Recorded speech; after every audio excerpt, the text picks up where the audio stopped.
প্রতি বছর আমার নামে 37টি মামলা হয়েছে। কুমিল্লা দেবিদ্বারে এক পুলিশ সদস্যকে আটকে রেখে 2 লাখ টাকা চাঁদা দাবির অভিযোগে পৌর স্বেচ্ছাসেবক দলের সাবেক সাংগঠনিক সম্পাদক বিল্লাল হোসেন বিল্লু ও তার সহযোগী জালাল উদ্দিনকে গ্রেফতার করেছে পুলিশ। সোমবার দুপুরে কুমিল্লা আদালতের মাধ্যমে তাদের কারাগারে পাঠানো হয়। পুলিশ জানায়, ভুক্তভোগী পুলিশ সদস্য আবু কাইসারকে সম্প্রতি তার চাচি আমেনা বেগম জমি দেখানোর কথা বলে দেবিদ্বারে ডেকে নেন।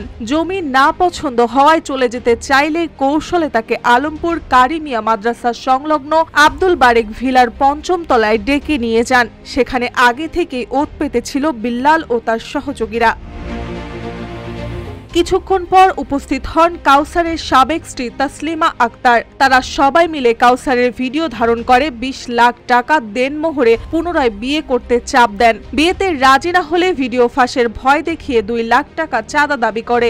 বাধ্য হয়ে কাউসার নগদ টাকা ও স্বর্ণের আংটি দেন। পরে বিকাশে আরও টাকা পাঠান।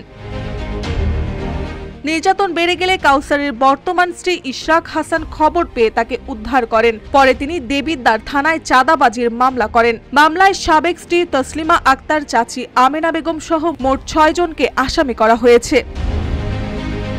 পুলিশ জানায়, গ্রেফতার 2 জনকে আদালতের মাধ্যমে কারাগারে পাঠানো হয়েছে এবং অন্যান্য আসামিদের ধরতে অভিযান অব্যাহত রয়েছে।